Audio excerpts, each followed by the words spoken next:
Assalamualaikum warahmatullahi wabarakatuh. Selamat pagi, selamat siang, selamat malam. Kembali berjumpa lagi Bapak Ibu peserta BIMTEK dalam jaringan pemanfaatan Google Form dalam pengumpulan data. Ini adalah salah satu layanan LPMP NTB selama masa physical distancing untuk mencegah penyebaran COVID-19. Kali ini kita akan membahas tema pengelompokan pertanyaan pada pembuatan instrumen melalui Google Form. Pengelompokan pertanyaan ini diperlukan Bapak Ibu untuk memudahkan responden dalam menjawab pertanyaan sekaligus supaya pertanyaan itu tidak tampil dalam satu halaman di layar laptop atau HP sehingga membuat responden itu jenuh. Nah, apa itu instrumen yang dikelompokkan pertanyaannya? Sebagai contoh,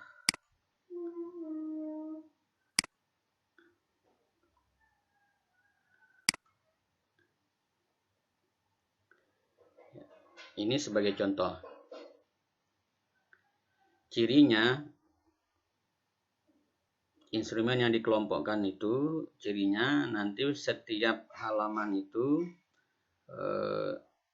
saya ulang, instrumen itu akan dinyatakan dalam bentuk seperti lembaran kertas ya, halaman pertama isinya ini, halaman kedua isinya ini, halaman ketiga tentang ini dan seterusnya. Nah, contohnya yang ini.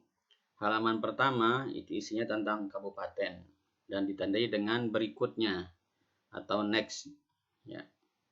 Misalnya kita pilih ini. Maka untuk menuju pertanyaan berikutnya klik ini. Nah, pertanyaan pada halaman berikutnya dikelompokkan dalam satu tema yang diberi judul tentang social distancing COVID-19. Ini artinya pertanyaan yang berkaitan dengan social distancing COVID-19 ini berada dalam satu layar, tidak bercampur dengan pertanyaan yang terkelompok pada tema yang lain.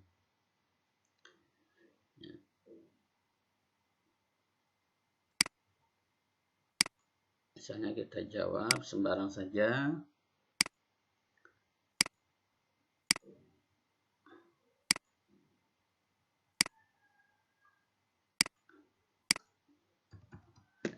Berikutnya ya, dan seterusnya. Nah, bagaimana cara kita membuatnya? Sebelum sampai ke sana, mari kita bandingkan dengan instrumen yang ini. Ya. Ada instrumen salah satu dari peserta. Ini saya cek kemarin. Ini sebenarnya sudah lumayan Bapak Ibu, cuma belum dikelompokkan berdasarkan tema-tema sendiri. Ini sudah dikelompokkan, tapi masih instrumennya dalam satu halaman. Sehingga responden itu ketika menjawab mungkin akan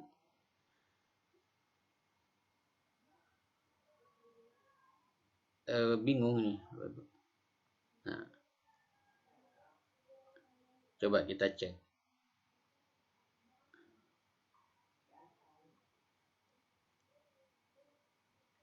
Pertama tentang identitas responden. Nah, kemudian masuk ini kelompok pertama, persiapan pelaksanaan pembelajaran. Itu bagian A. Yang B, pelaksanaan pembelajaran persiapan persepsi dan motivasi. Penyampaian kompetensi dan rencana kegiatan pembelajaran. Nah, ini instrumen ini bisa dipenggal menjadi kelompok-kelompok sehingga menjadi halaman-halaman tersendiri. Ketika menanyakan tentang penyampaian kompetensi, halaman sendiri. Ketika menanyakan tentang pelaksanaan pembelajaran, halaman sendiri, dan seterusnya. Sehingga responden itu bisa fokus bahwa yang sedang mereka jawab adalah tema ini. Yang sedang mereka jawab adalah tentang persiapan pelaksanaan pembelajaran. Yang sedang dilihat adalah tentang pelaksanaan pembelajaran persepsi dan motivasi. Nah, ini sebenarnya sudah dikelompokkan tapi masih dalam satu halaman full jadinya. Ya. Kelemahannya yang seperti ini, kelemahannya memungkinkan peserta akan melompati pertanyaan karena sangat banyak dalam suatu halaman. Nah, bagaimana cara kita membuat instrumen yang dipotong-potong? Yang dipotong-potong ini berdasarkan tema, berdasarkan kelompoknya. Maka seperti biasa, pada dasarnya sama pembuatannya dengan instrumen yang umum. Kita mulai dari ini. Drive, ya, new, more, Google Form.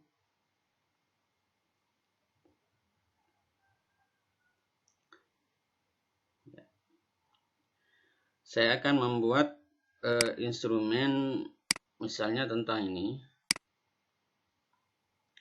monitoring oleh LPMP berkaitan dengan 5 kelompok pertanyaan ini. Pertama, ingin menanyakan bagaimana progres social distancing COVID-19, bagaimana PPDB zonasi, bagaimana ujian nasional, bagaimana penyaluran BOS tahap 1, dan yang terakhir ini tentu saja pada setiap instrumen itu mungkin kita akan menggali sedikit tentang informasi responden. Maka kita sebutkan identitas responden. Nah, kelima kelompok pertanyaan ini, tema ini, kita akan susun instrumennya dengan cara memenggal setiap tema. Kita buat satu halaman, ya, social distancing satu halaman, PPDB zonasi satu halaman, ujian nasional satu halaman, dan seterusnya. Oke, kita mulai. Ya, saya kasih judul ini monitoring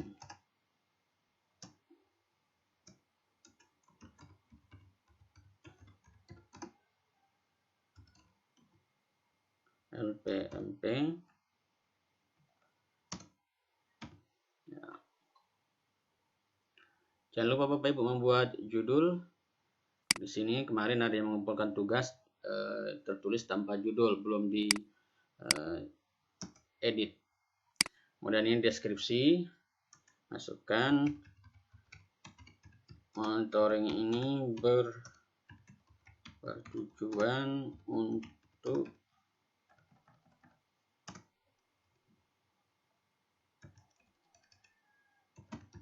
menggali informasi tentang pelaksanaan social distancing COVID-19, progres PPDB zonasi, ujian nasional, dan penyaluran BOS tahap 1. Misalnya begini deskripsinya. Ini perlu kita jelaskan Bapak Ibu deskripsi ini sedikit supaya responden itu mengetahui untuk apa mereka menjawab instrumen ini. Kita juga ditambahkan responden dari monitoring ini adalah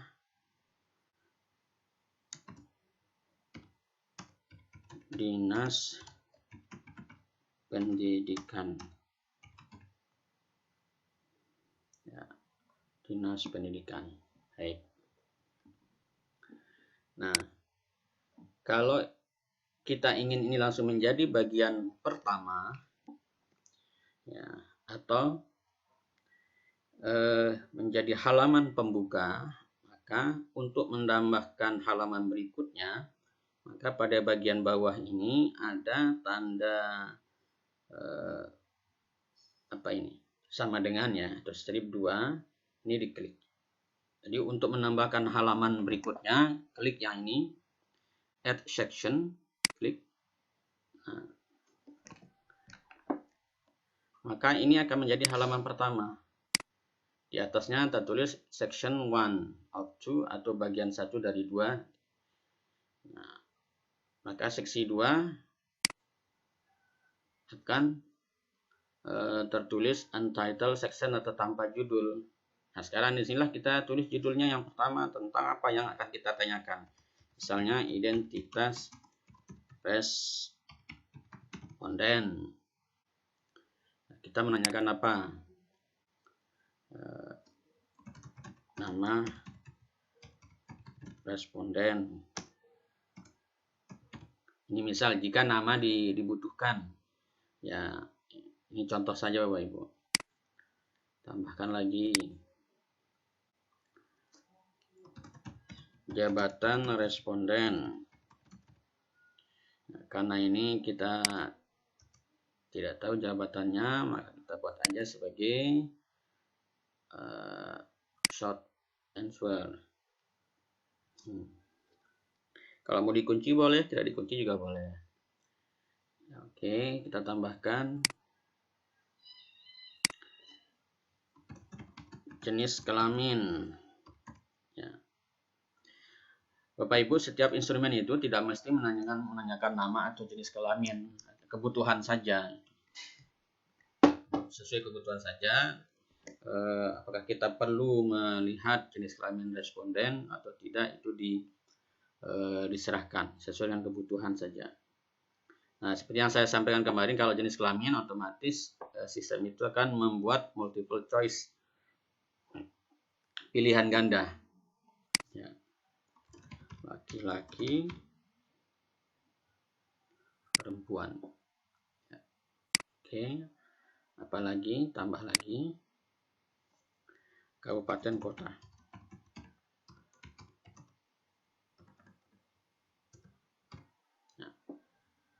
Berarti ini pilihan ganda. Boleh kita pakai multiple choice, boleh kita pakai drop down. Nah, jika kita sudah memiliki nama kabupaten pada file Excel atau Word, kita bisa mengkopinya. Ini kita menyalirnya, kemudian taruh di sini.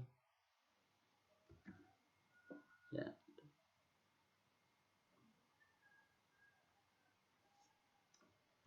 Itu kalau sudah punya datanya di Excel atau Word, biar tidak mengetik ulang. Nah, kita coba dari Word. Salin, tempel, nah, sama dia bisa. Nah, misalnya identitas respondennya sudah cukup sampai sini. Sekarang kita beralih ke kelompok pertanyaan berikutnya. Nah, sama tambahkan ini, klik ini, add section. Ya, kasih judul lagi. Tadi temanya tentang apa? Social Distancing COVID 2019. Nah, masukkan ke sini. Tambahkan pertanyaan. Ya, social distancing. Nah, ini pertanyaannya.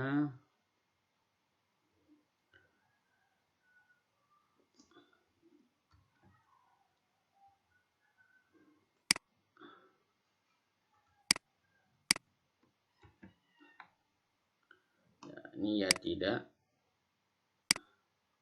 Oke, selesai. Ini sudah ada pertanyaan, saya copy saja ini sebagai contoh.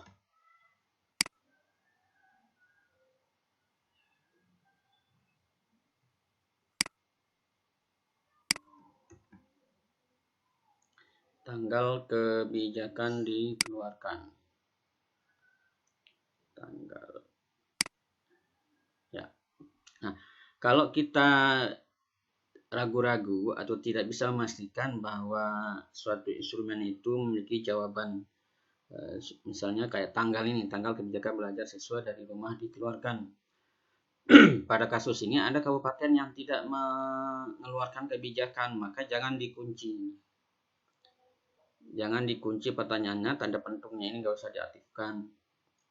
Ya, ini untuk memberikan kesempatan bagi kabupaten yang mungkin tidak mengeluarkan kebijakan belajar siswa dari rumah, maka tidak perlu dikunci.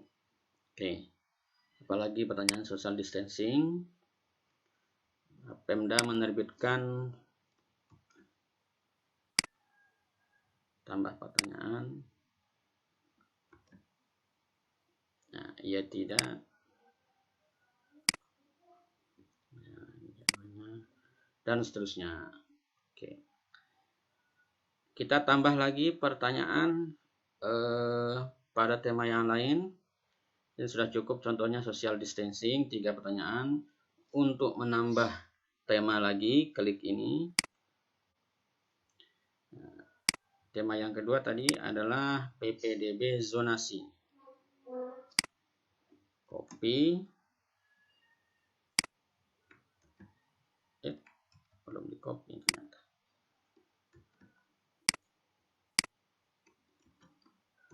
Ya. Tambahkan pertanyaannya, zonasi tentang apa? Ya, ini bersamanya.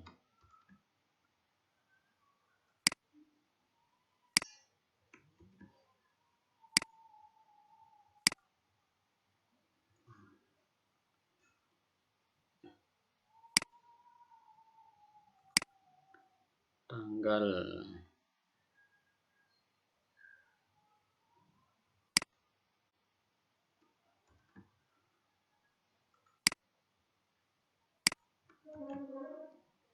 nah, ya tidak.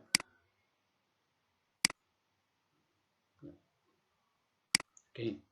Nah, perlu hati-hati Bapak Ibu ketika umumnya ya Bapak Ibu ya. Ketika pertanyaan itu jawabannya ya tidak, maka gunakanlah multiple choice atau pilihan ganda. Karena jawabannya kan salah satu ya atau tidak.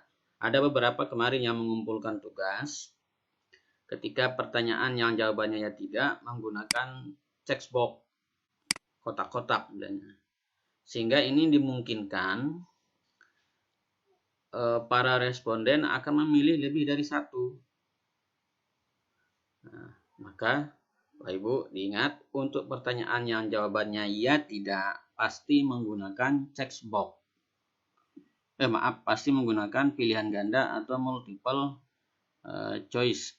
Apalagi kalau mau ditambahkan di sini, kadang-kadang misalnya, ada yang menulisnya kadang-kadang. Ya. Kan tidak bisa digabung ini ya tidak kadang-kadang. Sudah milih tidak lalu kadang-kadang kan begitu. Jadi kalau pertanyaan yang jawabannya ya tidak, maka pilihannya adalah multiple choice. Ya.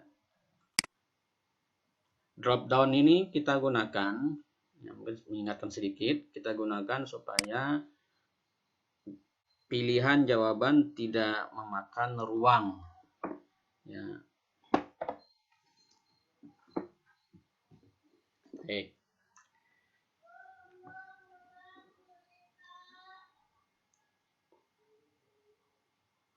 Nah, ini sudah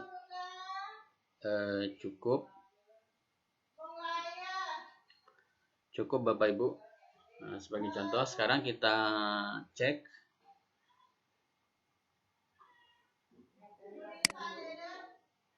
Ya, kita cek. Nah, ini kan halaman pertama ini. Halaman kedua, ini kan sudah langsung dia monitoring langsung ke identitas responden. Judulnya tetap ini monitoring LPMP. Nah, kita coba jauh sembarang. Nah, ini drop down. pilihan jawabannya disembunyikan di belakang tanda koma ini. Klik saja, baru next. Ya.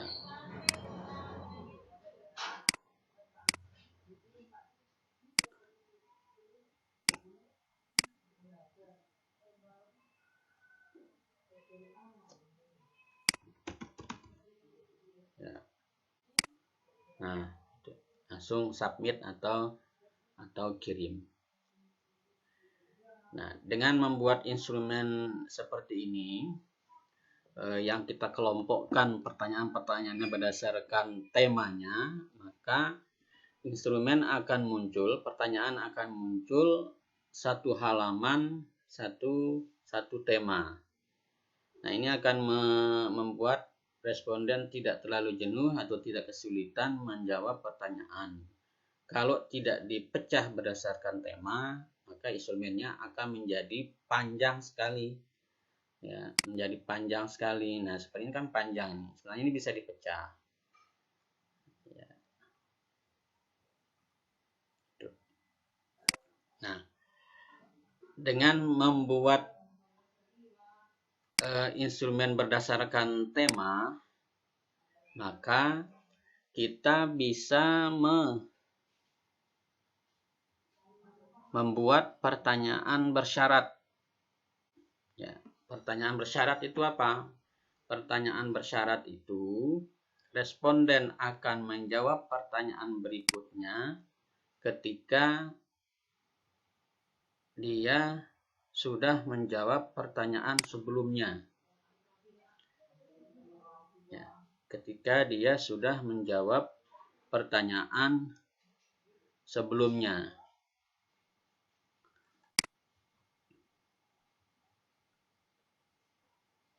Jadi syaratnya, ketentuan untuk membuat pertanyaan bersyarat itu, pertanyaan itu harus dikelompokkan menjadi tema-tema, sehingga untuk menjawab pertanyaan pada tema berikutnya, dia harus menjawab pertanyaan sebelumnya. Kita akan membahas pertanyaan bersyarat pada video yang lain. Untuk itu, video kali ini kita akhiri. Mudah-mudahan bermanfaat. Terima kasih. Assalamualaikum warahmatullahi wabarakatuh.